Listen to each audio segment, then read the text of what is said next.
Coming to you live from Bastogne. This is Optimal Play. I'm Brandon. And I'm Jordan. And we're back for more story in Oathwood. Oathsworn. I did that last time too! Into the Deepwood. Oathsworn into the Deepwood. Oathwood. I don't know why my brain keeps doing that. Yeah, I'm trying to think what that sounds like. Mistwood, kind of. Is that a thing? Oh, I don't know. Is that not a thing? I've never heard of Mistwood. Let's just move on. This is not going that great, yeah. Alright, well, where we last left off, we had our first combat against the Broodmother. Kicked her butt. Kicked her butt. And her front and her sides, as you have to do in core. Oathsworn. And her core. Walked away with her tail and some of her other body parts as weapons. A tooth, an incisor dagger. Yeah, exciting stuff. You may have seen that if you're following like the playlist for this series, it may have actually been our chapter 1 story that was the last thing to post, but I reordered those because we had some technical issues there and I didn't want it to be the first thing. No technical issues this time, I hope. Did you check? Did I check? I can check live right now while everyone waits. It was while we were on the screen with the new camera. Nope, we're golden. Confirmed. No technical issues, we promise. Actually, well, not the same technical issue as last time. That's all I can promise.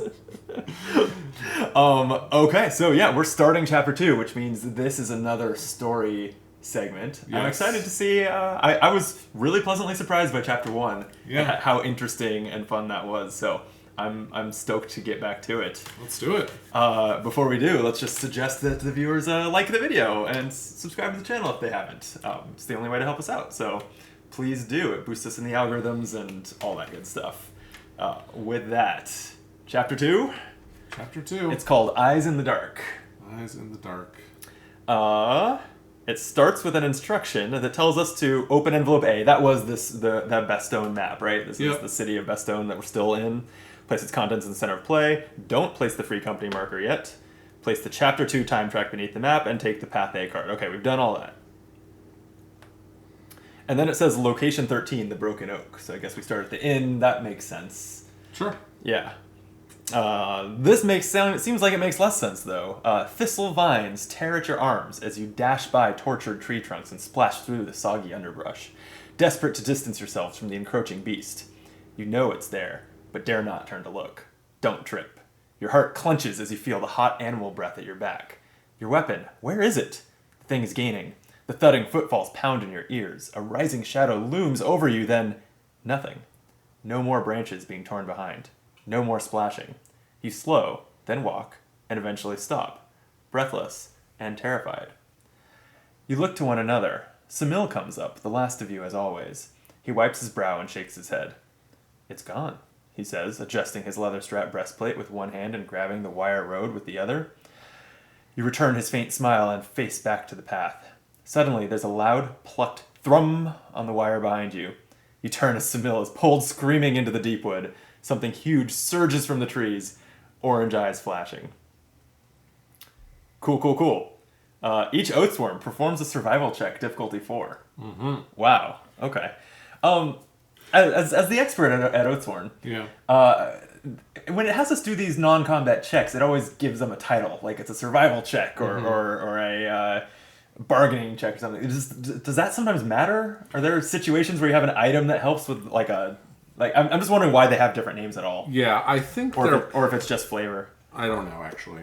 I mean, I haven't seen it matter yet. Fair enough. But it might matter. It might just be flavor. It might be. I guess if this sentence said perform a check, that would be a little dull. Kind of lame. Yeah. Okay, you wanna lead us off? Yeah, sure. So I start with the Ursus Warbear. It's a check of difficulty 4. I think I'm gonna draw 5 cards. Okay. Which maybe I'll draw 4 cards. Yeah, I'll draw 4 cards. That's gonna fail. That is going to fail. Yeah, and we don't have any of our combat. Or I guess should we have our permanent tokens? We should have our permanent tokens, which is 1 redraw. So for me, that's a redraw on each character. Yeah, or is that the same for all of us? It should be the same for all of us. So we should all have a redraw. But I don't know if it's worth it. Well, actually, it probably is worth it, actually, to do a redraw on this. I mean, I have no sense of whether it's worth it. It hasn't told us what the stakes are here. I think the stakes are 1 health. I think Okay. that's usually the stakes. It seems likely. Anyways, I'll spend it and I'll draw again. And I succeeded this time. Okay. So that's good. And then we'll have the priest go. And the priest is going to draw 4 cards. That worked so well last time. Yeah, well. This time, it did work. It did work. There we go. All right, well, Slug the Penitent. Yeah, there's what, 3 blanks left in these 9 cards, so it's the perfectly even odds of blanks. It feels like if I go 4 and 4 though, 1 is guaranteed to fail, right? You can roll some dice. That's true. I guess that's the way to go. Why don't I go 3 cards and a die? Love it. All right, we've got a blank, a blank, a blank. Well, and a 1. All right, Penitent fails. And then Thera, the Ranger. Well, now I can go with cards. There's and, no and it blanks seems in there. like 3. Now there's no blank. 3 cards should Well, be you might draw 3 plenty. ones. Yeah, but we've seen what plenty should of 1s. I think the odds of this being all 1s is low. So I'm gonna go. I don't want to waste this blankless deck. You know? Totally. Yeah. So, see, 2, 2, 1, There you go. and those both crit. I'll throw dice at them to leave the cards alone. Crit again. All right, passed by 1,000,000. So Okay. the Penitent is the only one to have failed this check. Oh no, the buttons here, the options say if all succeed or if any fail. Oh. He had 3 blanks though. A redraw couldn't even save him. So. Yeah, but I wonder if those are the options, if instead of wasting those good draws, you should have just had the Ranger roll dice. Oh.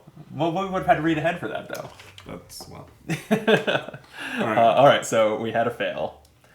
The instruction now is each Oathsworn that failed a survival check loses 1 hit point. That does give me another redraw token because of my Penitent ability. Here, take this one so. because I spent it earlier. Thanks. Here you go. New page, your turn. You dive into the cover of the woods, flailing your arms to clear the path of vines and blankets, as you suddenly find yourself lying in the straw mattress bed of the broken oak. So wait, this was a dream sequence and I lost a hit point? Yep. Not cool. Place the free company marker on location 13. Place the location token on, but do not place the location token on the city map. All Oathsworn gain a redraw token. All right, more redraw tokens all around. You look quickly around. Each of you now startled awake, sits in blankets and pillows damp with sweat. Some of your sheets are streaked in blood, where you have clawed at your own skin. There you go. Ooh. One look at each other confirms you all saw the same thing. No debate is necessary as you gather your gear and head downstairs to clear your heads. Seeing Samil die again has shaken everyone, though it hadn't been like that the first time. No one had seen what happened to him then. One thing is sure, that was more than just an ordinary nightmare. So you recall when we arrived and we had 5 in Yeah, our I party. connected those dots that we got here down a person from the journey. Yeah. And so, but it's telling us that what we dreamed was like a more vivid. Like last time it was kind of just like suddenly there was someone Suddenly he was missing, gone, right? yeah. This time, whether it's the reality of what happened or not, we dreamt a way more gruesome. But we like version of it. shared the dream. Yeah, that's always ominous. That doesn't usually happen by coincidence. 4 people all dreaming the same thing. Yeah, exactly. As you finish a shared plate of cheese and roots carefully prepared by Innkeeper Bram, Grey Cane, the fableman... Innkeeper Bram, Grey Cane, the fableman and proprietor of the Broken Oak, works his way across the crowded room and seats himself at your table, sporting a jovial look. I've seen corpses look better than you lot. Hells, even my ex-wife could summon a better face on a bad day, and she was Cistercian. Cistercian. Is this a real word or a fantasy word? I think it's a fantasy. Yeah. I think it's like a fantasy location. Oh, okay. I figured it was. Yeah, it would have to be from a place Cistercian. or a religion, right? Oh yeah, it could be a Yeah. religion too. Yeah. You wonder how a man from a town like Bastogne would ever have come to marry one of the famously religious, famously celibate people. Oh, the next sentence answered a question. Grey Cane breaks your reverie with a question. Leaning in, his countenance changes, eyes dark and voice low. Having bad dreams, are we? How did he know? Ooh. We can don't reply or describe the experience. Well, you trust everyone. I do trust everyone. Yeah, if you watch chapter 1, that's my policy until it fails me. Well, then I guess you're gonna tell him what's going on. I mean, I did trust that one guy below the wall to just Die. But I suffered no negative repercussions from that. So That's true. Yeah. Yeah. All right. So I'll describe the experience. Grey Cane nods as you detail your reliving of Samil's death. He exhales a long, slow breath. I'd be a liar if I told you I never had bad dreams. Things I've seen. But I've never had a dream that took a bite out of me. Yours is not the only strange tale I've heard in Bastogne lately. People dreaming wrong. Orange eyes staring back at them. Go see Lysine, the apothecary. Let her help. Also, listen to your dreams. They're there to teach you something. The banksmith, Gamel, enters the tavern, clearly agitated. He heads to Greycane and urgently puts a 3-fingered hand on his shoulder. Greycane turns to the man, concern on his face.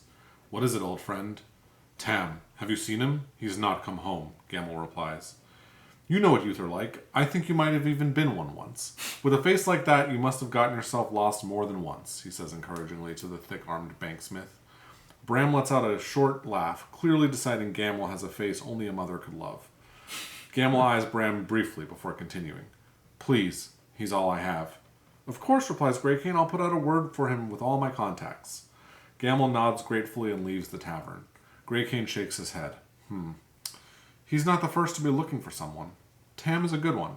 Perhaps he has intentionally gotten himself lost, but my gut tells me otherwise. As the silence lingers, your eye is drawn to the window of the tavern. Staring back at you through the glass, unmoving, is Samil, your fallen comrade. Face gaunt, eyes accusing.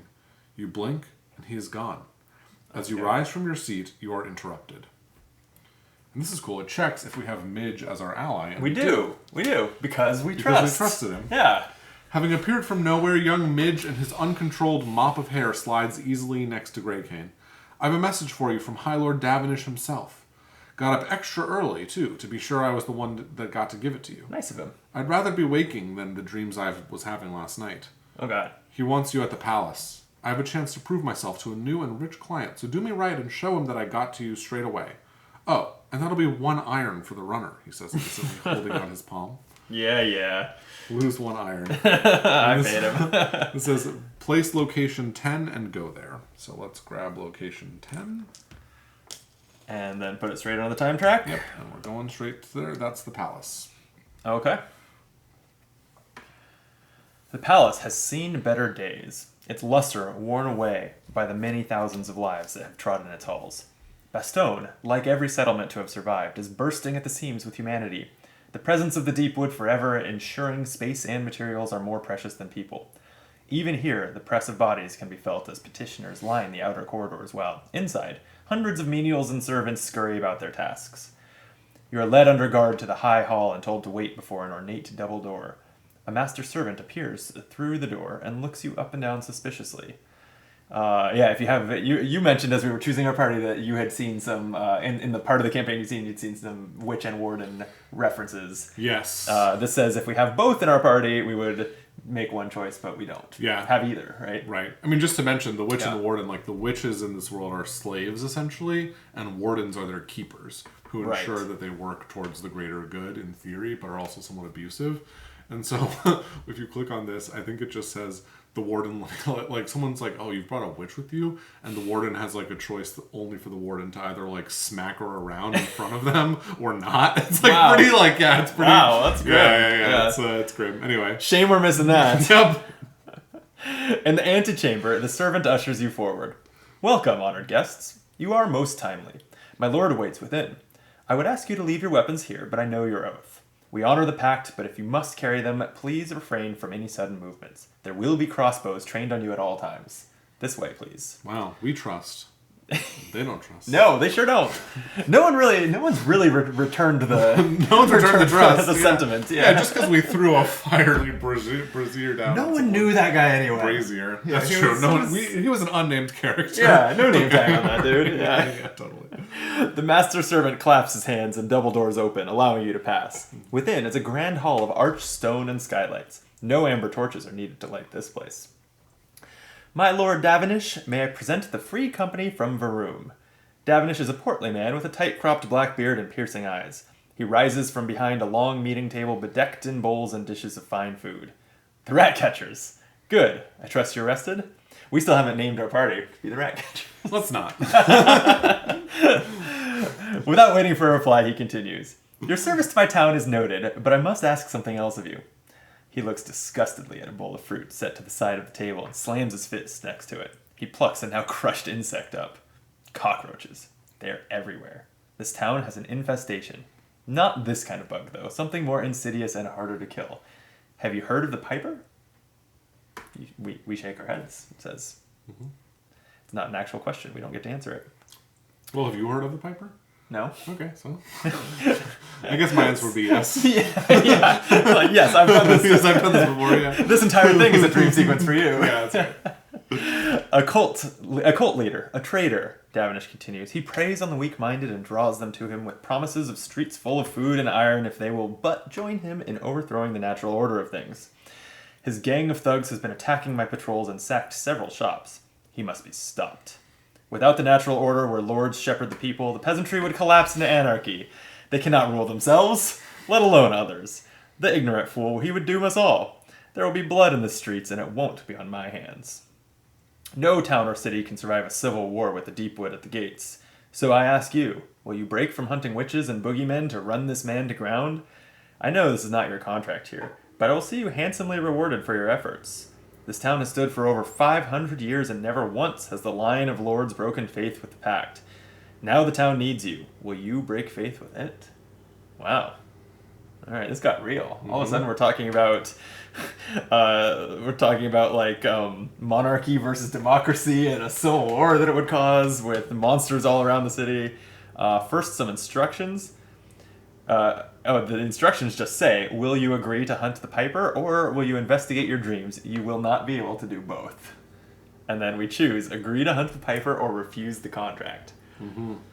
I'm really torn. Have you only done one of these? I have only done one of them. Why don't we go down the path you haven't seen before? Okay, I think the path I haven't seen before is the one where we refuse the contract. I think last time we accepted it. Okay. But I'm not positive. Let's investigate our dreams then? Yeah, I guess so. But I also don't mind if you're more interested in following the piper. I'm not big on politics. Okay, so let's investigate our dreams. All right, we'll refuse the contract. Take the path B card. All Oathsworn gain a +2 animus token. So that's a thing? Yeah. We haven't seen a +2 animus token before. We have not. Oh, sorry. Can you just spend this during the Oathsworn phase for 2 animus? Yes, but the companions spend it differently. Oh, okay. Well, we can talk about it when we get there. Yep. Okay. You deny the Lord, who dismisses you angrily, and you make your way back onto the street. There is more than flesh and bone to worry about here.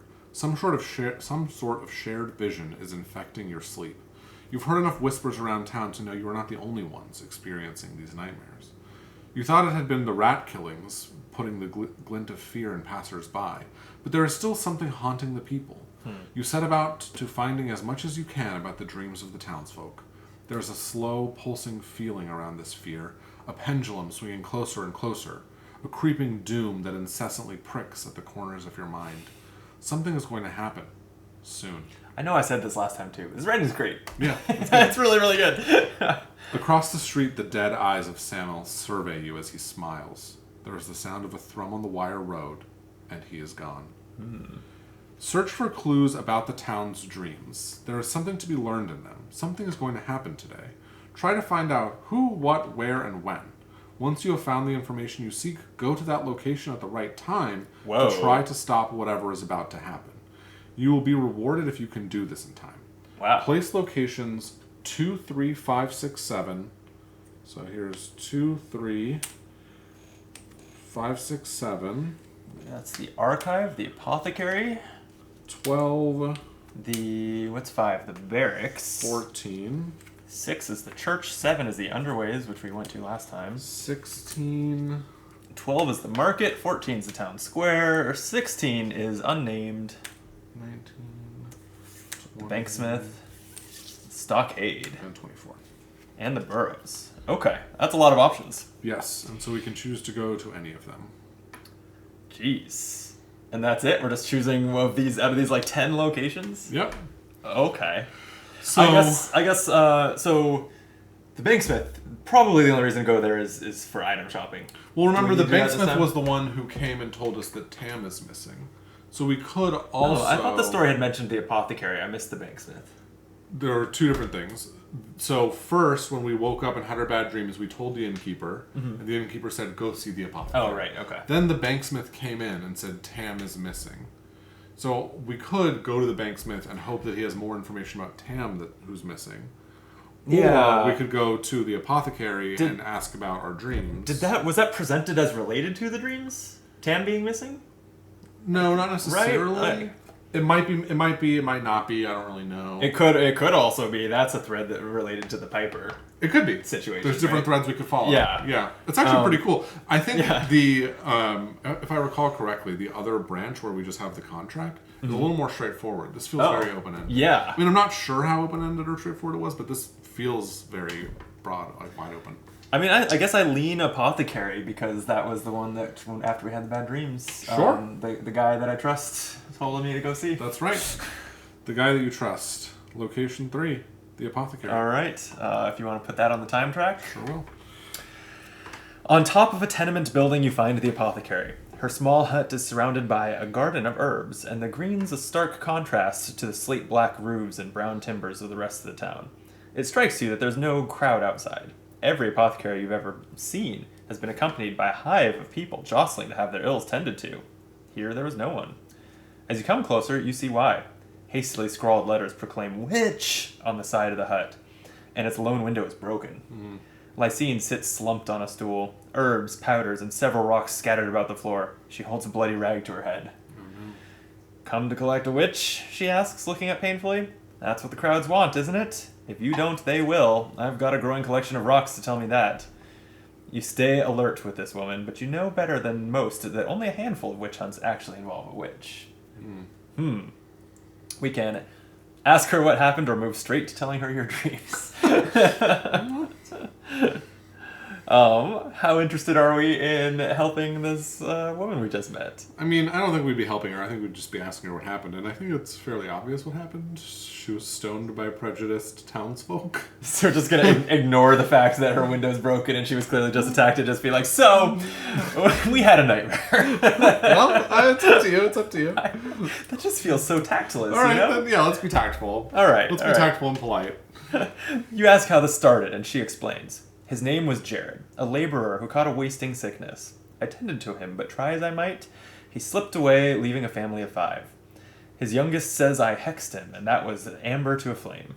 She looks up at you for the first time, a faint smile on her face at the kindness of your question. Oh, she appreciates it. See, so she won't hex us. There you go. Yeah. You tell her about your dreams, as Grey Cane suggested. And then we did that too. Yeah. Best of both worlds. All right. Many who come to see me have bad dreams, and I won't lie, I have them too. None of my remedies work on them, though. Last night I dreamt I was in the marketplace. All caps marketplace. That's very funny. That is funny. There was no one there, though, and it was cold as the grave. Okay, it says the marketplace seems important. That's like what the instruction text says. You may start a trade with the apothecary. Okay. So I know the apothecary is where we can buy the like meds that go into our injury deck for when and if we get injured. Yeah. I feel like we're too poor to do it. We do not have a lot of money, and also we will never be injured, as far as I can tell. Oh, okay. Yeah. Yeah, definitely. Yeah. I mean, it's kind of funny because it just hasn't happened yet. Why would it? You just put one in there, and then there's probably like 10 cards in there or something. Yeah, so the curative is the card that goes in the injury deck, and then you have a chance of drawing it instead of a real injury? Is that... Yeah. That's how those work? Yeah, when you start a trade, you may buy curative cards, each one costing an amount of iron equal to the current chapter. Oh, so they'll get more expensive as time goes on. So right now it only costs 2 for a curative. Maybe we should buy a curative. Then again, the items are similarly costed, where it's like when you sell them... So I gotta think that the money you're earning also escalates. Yeah, I was looking at that bag earlier, and there's like 20s in there. Oh yeah, the fact that $30. Like, why are there multiple 20s? We got 8 iron across the party for the first chapter. Yeah. And then there's 20s. So yeah. On the other hand, we are here. We're here. We wouldn't need to spend time to come back later. I kind of lean towards buying 1 or 2. Yeah, I'm fine with that. Okay, and I don't think we have those on the table, so we can just make a mental note to set that up for the next combat. So how many do you think? I'll I'll have each of my characters spend 1 coin, and you can do the same. I'll do the same. We'll buy 2 curatives. We'll buy 2 curatives. They're all the same. It's just a curative is a curative is a curative. I think so, but we can always take a look. Well, I mean, if they're different, we'll shuffle them and pick one. Sure. Yeah. Or pick 2. Okay. It's funny reading what she said about the marketplace. I was like, well, she dreamt there was no one there, which made it sound. My takeaway was that is unimportant. Right, and then the instruction text says that the marketplace seems important. So I'm thinking, I'm glad it clarified. We were told to find the place, the person, the time, etc. Right. So I think the marketplace is probably the place. Oh, we probably don't want to go there right away. Yet. I see. Because I was going to say, I guess we'll go to the marketplace, but that's a good reminder of the mystery we're putting together is where to be and when and why. Yeah, I mean, I'm not sure that that's right, but I tend to think so. I think I like your. I think I like your logic there. Okay. So then we won't be going to the marketplace, which is 12, so that narrows down our next options to 2, 5, 6, 7, 11, 14, 16, 19, or 20, or 24. Yeah. I'm thinking that it might... Do we have any reason to choose one of these over another? The only one I can think of is that the banksmith mentioned Tam. Yeah. So, I mean, I don't really know if that's a thing. I mean, they were both mentioned. It also... Getting a little bit meta, it does seem like, this chapter makes them both important in a way that it gets you to go there and learn how they work. Yeah. That sort of makes sense. So I kind of buy into that. Should we go to the banksmith? Sure, let's do it. Okay. So we'll go to 19. Here you go. The banksmith half-heartedly nods as you enter. Bad day, Gamble snorts, wiping oil from his hands on a leather towel. Worse nights, he continues, speaking to no one. Seen my boy, Tam? He asks, as he tiredly gestures to his wares on display. You come and tell me the second you do, right? He's been out of sorts, screaming in the night like a witch had him. You know what I dream? A damned butcher's knife. That text in all caps. It is all caps. Oh, like the marketplace was. Yeah. Okay. Not one I forged, though. No workmanship to it. This thing is cruel. Now, maybe I have a few too many recently, but it's all I see. Anyway, let's move on. I'm taking notes in my phone right now. Butcher's knife. Butcher's knife. Yeah, it says butcher's knife seems important. Oh, okay. It says you may start a trade with the banksmith. So I think it makes sense to do that because A, we can learn how it works, and B, my poor bear is clad in a flax jacket instead of some real armor. We actually faced some tough decisions in which piece of gear to lose last time. Yes. Remind us how that works. Here the free company can buy and sell items. When you start a trade with the banksmith, take all the cards from the common item deck for the current chapter and place them face up in a row so that all players can see them. All the cards. These item cards are available to buy at the banksmith. Each costs an amount of iron equal to the number on the bottom/back of the item card. Wow, I really expected like an Imperial Assault style, like deal out 4 that are available, but okay. But additionally, any items the free company currently has can be sold for half the number on the bottom or back of the item card, rounded up. Okay, good. So that bone knife we have from chapter 1 that none of our characters can use. Right. That's an iron. And we also can sell the incisor that we got from... Yeah, can no one use one of our unique items from last time? We can also, That's sad. We can keep this, because I kind of want to play the cur at some point. Oh, you were considering mixing it up? Yeah, so I don't know. Sure. Well, I guess there's no reason to really dwell on what we might sell until we figure out what we might want. Buy. Yeah, totally. I mean, plus we've learned that there are 4... I don't know why I'm shuffling this deck. It sounds like we're just going to lay it out. Yeah.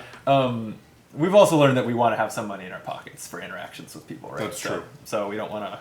We may, even if we don't buy anything, we might want to sell something. But, okay, we have a shiv, a pickaxe, a halberd, padded flax jacket, short spear, heater, another shiv. I'll try to stack the duplicates. Whoa, it is a rainstorm in LA as we do this. I don't know if that's picking up on the mic, but there was just a boom of thunder outside. Yeah. It's really setting the mood. It's pretty loud, yeah. Anyway, another halberd, a peasant flail, walking stick, falchion, Well, there's a lot of stuff. pig iron mesh, stitch-tied garments, and another peasant flail. This is a lot of options to think through here. So... And you can have, 2 hands worth of things and a gear and an armor, right? I believe that's correct. But these are all weapons and armor. Nothing here, it looks like, is the gear type. So really all we can have is 2 hands worth of weapons and an armor. Right. Or 1 hand and like a shield. Oh, yeah. So basically, I have a two-handed axe with my bear. I was thinking of getting slightly better armor, but I guess I could take this pig iron mesh and spend 2 coins on that. That also has this ability that says you can battle flow 1 card, which is not bad. Oh, that's cool. Yeah. This is also interesting too. During the encounter, gain 1 redraw yeah, on the an attack or basic stitch-tied check. garments, like, there's 9 classes listed on there, but like either of my classes can take that, and that would leave them. Actually, that's an armor downgrade for the penitent. I don't think I want to do that, but the ranger could take that, and it would be an upgrade of this text, which says during the encounter, gain a redraw on an attack or a basic check, which seems powerful. Yeah. I assume it means every attack or basic check. No, so when you want to use that effect, you put this into slot 3. Oh, and it has this little X, which means that will not. That does not. cause Yeah, battle the flow. items don't battle flow. Yeah, right. Oh, okay. So okay, the armor will always be on, just like the cube is always on, but the effect of the card you have to put it in your battle. Oh, okay. Oh, and since it didn't use the symbol there, it causes a redraw right then. It's not giving you a redraw token. Right. During the encounter, right. You would play that to do a redraw. I see. Okay. Well, it still seems like an upgrade, but not a critical one by any means. Totally. So you want armor for your bear? This is also less than critical, but I figure I might as well spend 2 coins, one from my priest, to buy the pig mesh. Pig iron mesh. And I'll put this in in the backpack. Yeah. And I figure we'll probably want this because anyone can use it. Yeah, I agree. So. But I do think while we're here, we at least sell that bone knife. Sure, for a coin. Yeah, I think I like keeping the short bow we have because then after the next combat, the ranger can just throw that one away and have yet another one. Totally. I might put this $1 on the priest who has no money right now, just in case it matters where the money comes from. Sure, yeah. And then we all have at least $1. Okay, so bone knife is sold. I'll just set that aside and keep the rest of this in the backpack. I think that's fine. Okay. Cool. And so then we would shuffle these up. Whoops. And so now I can upgrade this defense token from a 2 up to a 3, which is nice. Right. 2 to a 3. Yeah. A 1 higher defense on armor feels like a bigger benefit than like any of the text we've seen on these cards. Oh yeah, totally. Like it's pretty big. It's pretty big. Okay. Okay, that was great. And so we did so we've got the what, I think, is the butcher's knife. Yep. And the where is the marketplace. So we need to know when? We need to know when and who, right? And was it who? I think it was who. Okay. It was who, when, what, and where. All right. Well, it's time to go to another location. Yeah, we don't have a lot of guidance here.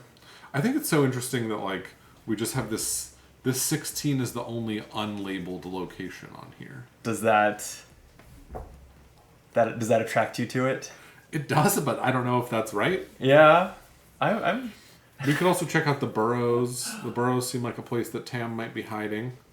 Or the underways, maybe. If we're still looking for Tam. I think I like. Let's find out what the heck 16 is. Yeah, let's Yeah, why not? It's the watering hole. You enter the watering hole, and more than half of the ragged patrons gather around. Oh, you know, we knew this already because we went to location 16 last time we were in Bastogne, and it was the last story section, and it was the watering. It was 16. Yeah, okay. We talked to this I wondered if we'd been there, but there are. I know we were on the east side of the city, and there are several unnamed places. So I didn't know for sure which it was. Yeah, But okay. Well, you enter the watering hole, and more than half of the ragged patrons gather around a corner table, engaged in some game. Soon, there's a shout of anguish. Soon, there's a shout of anguish. One man punches another in the jaw, and they are both quickly escorted past you to the street.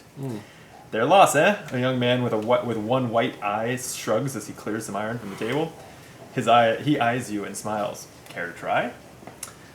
Choose one. If you wish to play a round of Charl, choose the top option. Otherwise, choose a location to go to. So Charles probably like a card game of some kind. Yeah, it probably involves a check. It probably does involve a check. It seems to be our one way of interacting with like chance and skill. Interesting. I think we do it. Sure, why not? We're here, right? Why not Yeah. play cards? Yeah. Yeah, what's the We rush? trust him. He's not nothing gonna important's cheat. happening. Yeah, totally. We trust him. Okay. Each Oathsworn chooses whether to play or not. Each one that chooses to play must place 1 iron into the center of play. Place 2 iron from the supply in the center to represent the other players. Each Oathsworn that places 1 iron performs a gambling check. After all cards are drawn, each Oathsworn may, once, place 1 iron into the center of play to redraw 1 card. God. If any Oathsworn check is above 6, the free company gains all the iron in the center, and all Oathsworn gain a redraw token. If no Oathsworn check is higher than 6, place the iron in the supply. It's actual gambling with our iron. It is actually gambling. And a pretty clever little gambling minigame, It's actually. pretty interesting because I feel like we have the better odds if everybody gambles, and we just hope that one person draws a 6. Yeah, but then, Right. but then the return on that risk is lower, right? If you gamble 4 and win 2, essentially.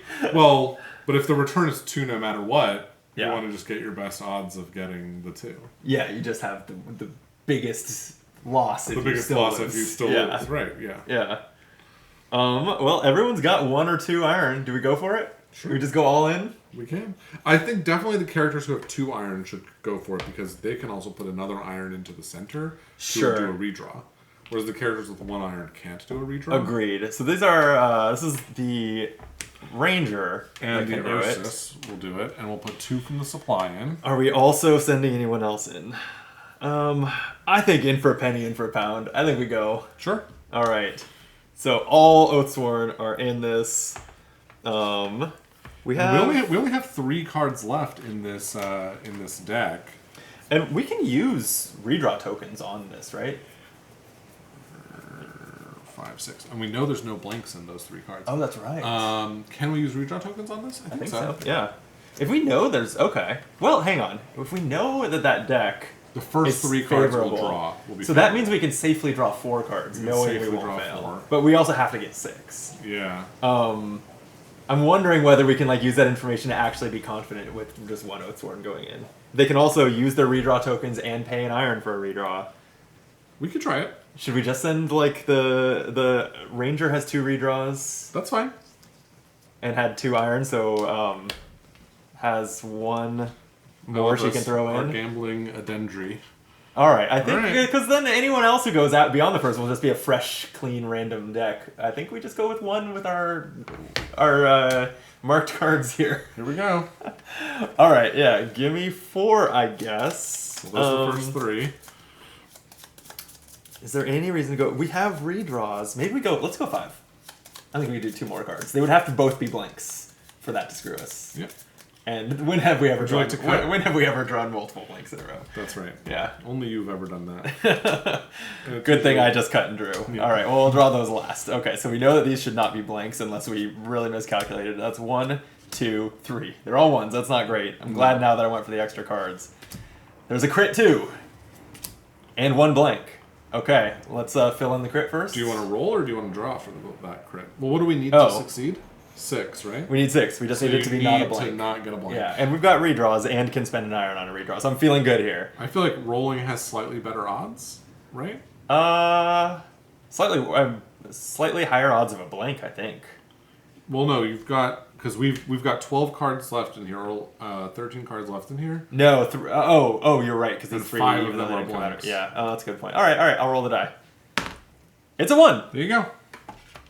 We did it. Okay. All right, so So let's see. The free company gains all the iron in the center of play, and all Oathsworn gain a redraw token. That That's seems pretty good. very strong. grab this. When we say the company earns it, it does feel like it's Thera who earns it. Okay. She's just walking around with her pockets full of iron.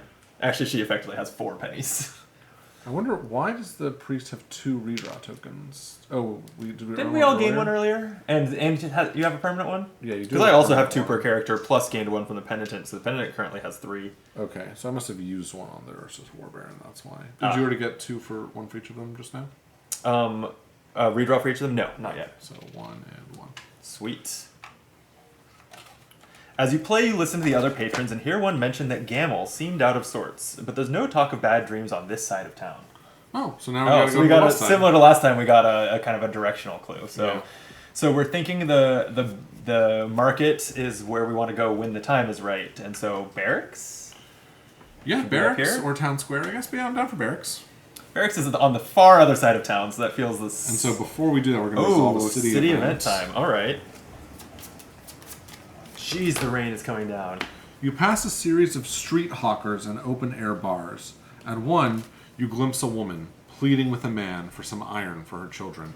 It seems the man is this woman's husband. The man takes another swig from his drink and backhands the woman across the face. Do you hit the man, turn the card over, teach him a lesson, turn the card over, give her some iron, turn this card over, or pass on by, archive this event? So we can hit him, teach him a lesson, give her some money, or just walk by. What's the difference between hit him and teach him a lesson? Isn't that...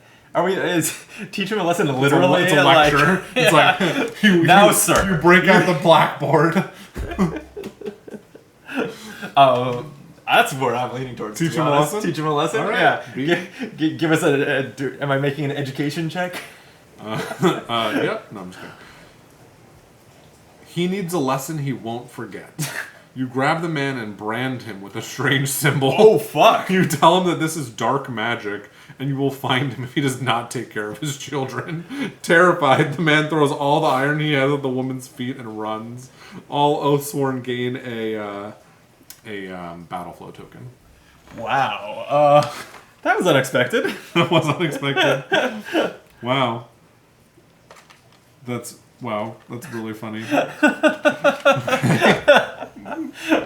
Well, I would say that's out of character, but maybe we're still learning some about the way the narrative of this game assigns us a character in some situations. Yep. That's fun. That was fun. Okay. Then we're going to the barracks. So tell us about it. As soon as you mention dreams to the guardsmen you approach, they look at you in fear, like you have the power to see into their minds. Have you seen her? The guard says in a barely audible whisper. The woman in black. All caps. The woman in black is important. We've all seen her. Okay. Every night. I'm making a note. When you press him, he has no recollection of a face, a place, or anything. But each of the guards has been seeing a woman in black, and again, all in caps. Yep. And each of the guards is terrified by her, fearing she will do something to them. As you ask for more details, each guard simply backs away. As one steps away, behind him stands Samuel. Samuel reaches for you and is yanked quickly back into nothingness with the sound of a thrum on the wire road. Whew. I bet it's the woman in black seems important. Yep. All right, so now we know where. We just need to know when. When. Yeah. And then I wonder if it'll be literally... It's funny. I have a theory about when, because on the chapter timeline here, it says, if on path B, go to 30.1 in the storybook at this time. So it seems like when is going to be either just before that and this is too late, or that's the time. And I don't know which. Yeah, that's fair. And do we although we don't know if we're on path B or path A, because over here it says if on path A. We're on path B. Oh, we It told us to take the path B card when we chose the dream Oh, I see. line. Okay, okay. So in that case, I mean, I think whether this is the time or, and I'm getting kind of meta here. I bet the story helps us find this out. But whether this is the time or the one before it is the time, we still have time to spare. Yeah. Based on those theories. So town square. Sure. I think that's what I was leaning towards as well. Okay. I feel like there might be a clock or something there. All right, let's do it. Would you move our free company there? I sure will. People avoid your gaze and are loath to speak to you. Those who do whisper about a witch under their breath and spit before them in protection. You hear no mention of dreams, though some do mention the odd nature of the guards as of late. So that's directing you to the barracks where we've already been. Looking to the center of the square, you see the ominous iron burning posts driven deep into the flagstones. Samil is there leaning against one, the wry grin he used to have spread wide across his face. You blink and he's gone. So nothing. So should we just hit the marketplace now? Do we go to the market? I think so. Or I guess because we learned not this side of town, the archive is an option. I mean, yeah, kind of these three locations are all directly down the middle, it feels like. It does. But they are on this side of the fold, so to the extent... I'd say we go to the market. It's tricky because we just have no basis for going anywhere else, right? Yes, exactly. Okay. That's going to be another city event on the way. All right. So, I don't know when's going to add more to this deck, but we're flying through this deck of city events. We are. But it knows that, presumably. It's like, oh, you've done 4 city events. Yeah, it's in theory... Well, and yeah, this is interesting. I'm curious how fast it's possible to complete this. If there is a correct literal time on the timeline, then it's only You can't even do it faster than that. Yeah, for Path B. This is event number 5, which I'm saying because I may, before I publish this video, put cards on the screen. So if you say the card numbers, that'll help me. So what was the previous event? It was 3. Okay. Yeah. A traveling merchant offers to sell you a treasure map. He says he picked it up from the last surviving member of a free company, and was told they hid a great wealth of items in the Deepwood, but none have ever been able to retrieve their witches. Do you attempt to haggle for the map or refuse the map? Refuse the map will archive the event. Attempt to haggle and more will happen. I think we should try and get the treasure map. Our ranger friend is rich. I think this guy's full of shit. You don't trust him? I know I'm supposed to trust him. I trust him. This is the least trustworthy person we've met yet. But for what reason? He picked it up off the last surviving member of a free company. Uh-huh. Alright, archive it. If you don't want to see it. I hate that most of these decisions are between see what happens or don't see what happens. Not on the previous You always event. want to see what happens. The previous event was different, yeah. But that is, I wish it would have you turn the card over and resolve either one. Even if sometimes nothing happened, then you wouldn't know nothing would happen. Sure. But that's a slight nitpick. You wanna attempt to haggle? Well, I kind of You're want to spend the Rangers' money. Yeah, exactly. Fine. We'll haggle. Perform a bartering check, difficulty 6. Oof. If you succeed, the merchant will take 3 iron for the map. If you fail, he wants 6 for the map. Or you can still refuse to buy the map. So I guess do the bartering check. Might as well do the check first. Yeah. Okay. We need 6. 6 is high. 6 is high. I'm tempted to just roll some dice. Fine by me. You're the one who wanted to do this, so I'm going to leave it all up to you. Yeah, there's we can spend Thera's money, but if you're using any redraw tokens, they're yours. That's fine. Let's roll 6 dice. Okay. Let's roll 5 dice. Here's 4 plus the one we've got right here. Oops. Yeah. All right. I'm feeling some dice. Yeah. Wow. Well, we fail. Yeah, we sure do. So now he wants 6 for the map. But now that we're in this far, I want the map. Do we have 6 between us? I have 5 on my character. Yeah, I've got 3 on mine. So it's 6 of our 8 iron. That's fine. We'll get more. We're doing it? Yeah. All right. I'll spend all 3 of mine, so we're splitting the cost evenly. Okay. All right. 3 from my ranger. That was a bad roll. If I was going to roll that badly, I wish I drew cards, because the deck has more blanks than not blanks in it right now. Yeah. Anyway. If you buy the map, put Deepwood Event card 20 into your Deepwood Event deck. We've never yet been asked to use the Deepwood Event deck. I don't know when that will come up. I wonder if we're supposed to do it every time we start an encounter, but I don't think so. I don't think so either. But here, we'll be awkward. You look that up while I go get the card, because it's across the room. We're being awkward. Deepwood Event card 20. Here we go.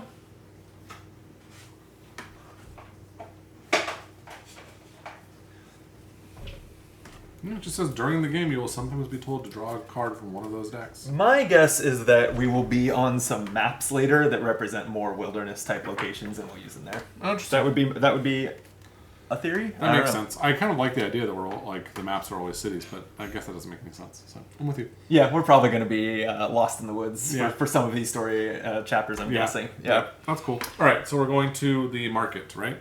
I think that's the plan. Yeah, location 12. All right. The market has a strange, hushed tone, and people look over their shoulders. It is evident that people have been having bad dreams here. There's a palpable pressure in the air, building to something. Angry men working long days pull carts through the street. Old women shake their heads and gossip in small clusters as they pause in their trading. The mood is tense, but whatever the pressure is, you see nothing yet. If you have not done so already, each Oathsworn may purchase a defense token for 1 iron each. Well, only you can. These buy are our those. last couple iron. I think I'll hold. I think I'll save it. Then it says, place the location token 12 back onto its location on the city map, and place a time token on the time track in its place. Okay. You may return here later. So we got there too early, but now I kind of can we choose it again? I kind of want to sit here based on it having this triggered event here, or maybe nothing. Maybe it can't happen until after that. Maybe. Although I guess we will do this first, right? We will do that Before first. resolving the place we go. Yeah. Interesting. How does that, since we're using the app to read the story, how does that even work? I think it's programmed in because it says 7 times. So I think wherever. Oh, when we choose the location, it'll probably just know. Yeah. That's a good call, and it should know we're on path B. So, I say we don't have anywhere else. We just wait around. Plus, if we finish it on this time, we'll get an extra unique item, which would be nice. That would be nice. Yeah. All right. I guess hit location 12 again. There is a sense of foreboding. And it even says right here, time-triggered story. Mm-hmm. There is a sense of foreboding as the orange sun sinks beneath the horizon. If you are at the marketplace. We sure are. We did it. The market is bustling even at this hour. Men and women, young and old, hurry about bartering and trading their often meager wares. Samil stands perfectly still in the center of the crowd, head cocked to one side staring at you. You know something is about to happen here. Someone is about to die, but who? If you can stop this, you might be able to track down the source of your dreams. Scanning the crowd, you see 3 distinct groups. A gang of children are dispersed among the stalls. Some are playing, others are keeping watch to see if the stall owners are distracted. Mm-hmm. On the other side of the market is a group of older men, huddled around a table discussing a trade. Lastly, dispersed in the center, is a group of women. Choose one. Close in on the children, the women, or the men. So we've had we've gathered the premonitions about this. The woman in black, right? So the women are going this way and that, crisscrossing your view. You need to focus on a few, or you will lose all of them. There are several women in black, several women carrying heavy loads, and several that are hooded. Choose one. So we'll close in on the women in black. Right. There are 3 women in black that you can see. This is funny. They're a distance from each other. Your sense of foreboding rises. It's happening. You must choose now. Which woman is it? One stands by a tinker's stall, looking over the ironwork tools and cutlery. One is buying meat from a butcher, and one is talking to a carpenter whittling by the roadside. Well, we know that a butcher knife comes into play here, right? So this is a funny way of doing this instead of just having us write down keywords. It's like, hey, dude, just remember these things, and then, just choose this instead of saying, check if you have the butcher I kind of dig it. I like it. Yeah, it's nice. Yeah. It makes you feel like you're solving the mystery a little bit more than, we kind of watched as our characters solved the mystery. Totally. Yeah, I like it too. Okay. Instructions. Press here. Choose an Oathsworn to be closest to the woman. All right. The penitent? Penitent. All right. You close on the woman by the butcher as she plucks the knife from the butcher's belt. He begins to give protest, but then backs away, terrified of what he sees in her face. She turns, and you catch a glint of orange pass over her eyes as she strides into the crowd. You push bystanders aside in an attempt to reach her. She's heading for a nobleman, the weapon held low. She draws back her arm to strike and rams it forward. The closest of you catches her wrist, forcing her to drop the blade. Realizing the blow will not land, the woman screams and, like one possessed, rakes you with her nails and bites at your face. The chosen Oathsworn loses 1 hit point. No! But since I'm the penitent, I will gain a reroll token. Or an empower token. Empower token. I actually took the wrong token earlier, now that you mention it, so I will fix that too. The woman struggles free and darts for an alley. All Oathsworn gain a redraw token. Well, why did I put my redraw token back? We have so many redraws. There's no cap on these, are there? I don't think so. They just go away at the end of the scenario. Yeah. So they don't, Here are yours. Bolting for the alley, you are determined to track down this murderer. This witch, or whatever it was. It does not take long. The alley leads to the outer wall. As you run along the straight path, you see a figure atop the wall. As you close, you realize it is a woman dressed in black, swaying in a wind no one else feels. Why is she not escaping? The question is muted as you alight the stone stairway. Samuel stands next to the woman. He leans in, whispers in her ear, and gestures out to the Deepwood as if offering her a seat. The woman nods with a smile and steps to the edge. Oh, secret decision. So what does that do? So let me find. I did not know about this mechanic. Yeah, this instruction says secret decision. And I've actually not seen one of these before. Interesting. Okay. But I remember seeing this somewhere. That's the story rulebook? This is the story rulebook. It kind of seems like we're voting or something. Is the way this is phrased? Probably right. I know I saw it, though. Oh, secret decisions. Okay. At certain times during the story, you may be asked to make a secret decision. Without any discussion, each player takes a hit point die. So grab those 2 dice. And sets it to the value matching their choice of outcome. Oh, each player. Yeah. And so we don't do one per character. Okay. Reveal all the dice and resolve the secret decision according to the rule described at that point in the storybook. If playing solo, you make the decision for the free company and do not need to hide your choice. All right. So this is fascinating. Yeah. Secret decision. Set your die to 1 if you wish to try to grab the woman, or 2 to let her fall. What happens if it's a tie? Did it not say? No. Well, let us know in the comments if you know the answer. Otherwise, We'll probably just make a choice. we could say it's random. Yeah, we tie, could. right? We could roll a die to decide, or we could then talk. I don't feel like it's in the spirit to ever talk about it. In the I agree. So we'll randomize it if we don't agree secretly. Well, there might be instructions too. It might say if any one player tried to grab her, then resolve this effect or something. True. Yeah. Okay. All right. Ready? Mm-hmm. Did a 2. I did a 1. A 1 and a 2. I just decided it was on theme to let another person die at the wall. Sure. Okay. Yeah. But you actually called it. It says, if anyone tried to grab the woman. So, each Oathsworn who decided to try to grab the woman performs a survival check, difficulty 5. All right. So, it's funny that it said like each player, and then, because this does make it sound like there's no reason a companion couldn't be the one making this check. I wonder if they both have to make a check, because I'm the player and I'm controlling these 2. Because it was each Oathsworn. Yeah, I'm not sure what the intent is here. I don't know. It feels like it should be 1 check. I'm going to roll 3. I'm going to roll 2 and draw 3. Roll 2, draw 3. A combo. Okay. Oh, all right. Decent start if you don't get more blanks. That's 3. You need 5. Wow. All right. There's a button for if any succeed. Oh, if any succeed. So there we go.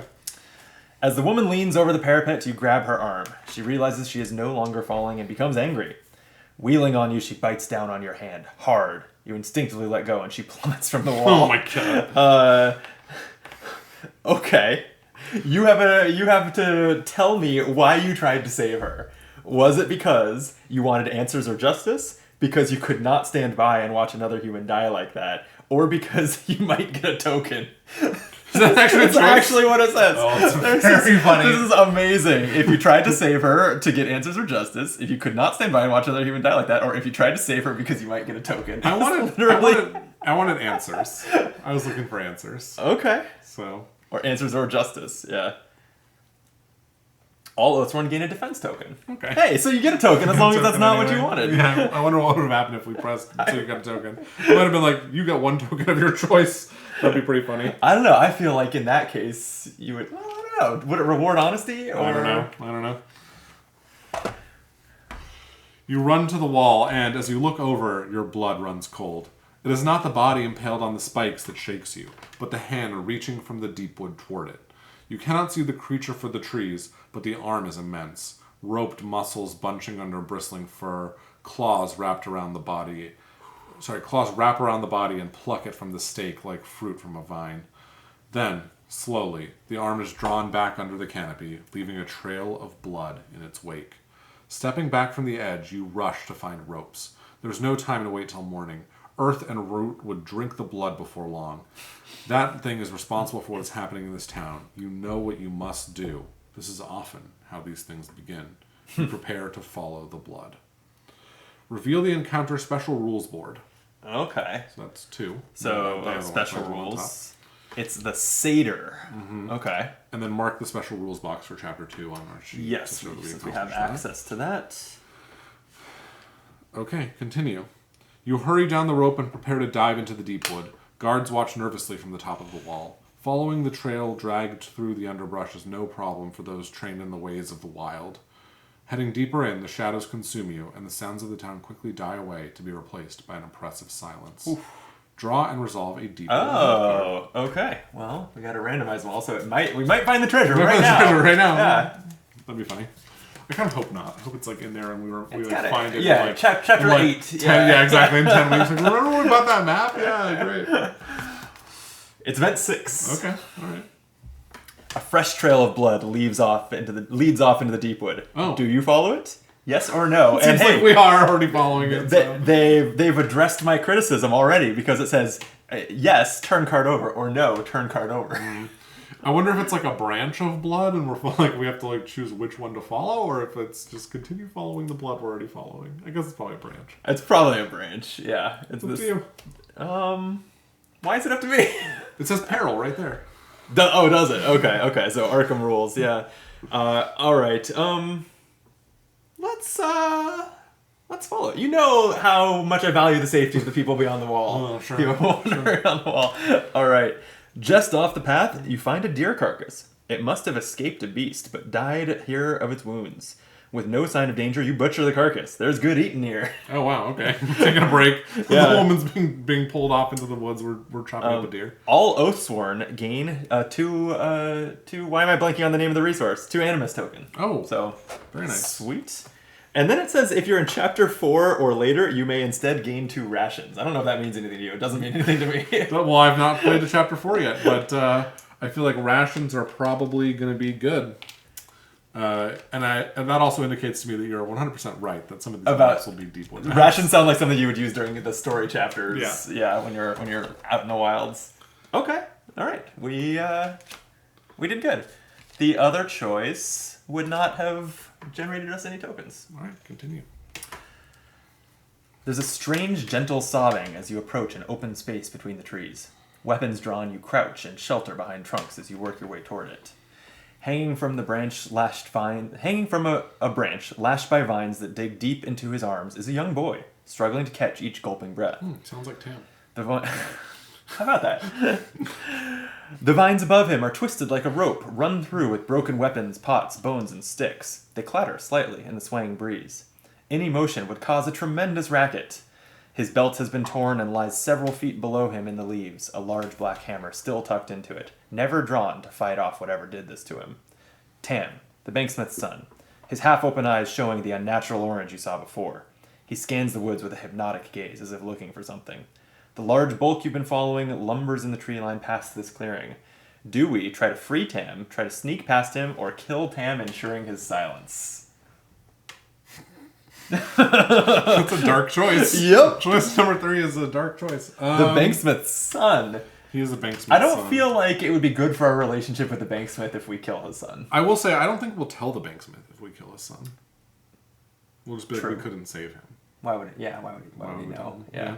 But we can still try and free him. Does my trusting everyone extend to people with orange glints in their eyes? Yeah, that's true. He might attack us. We can free him, or we can try to sneak past him. Yeah.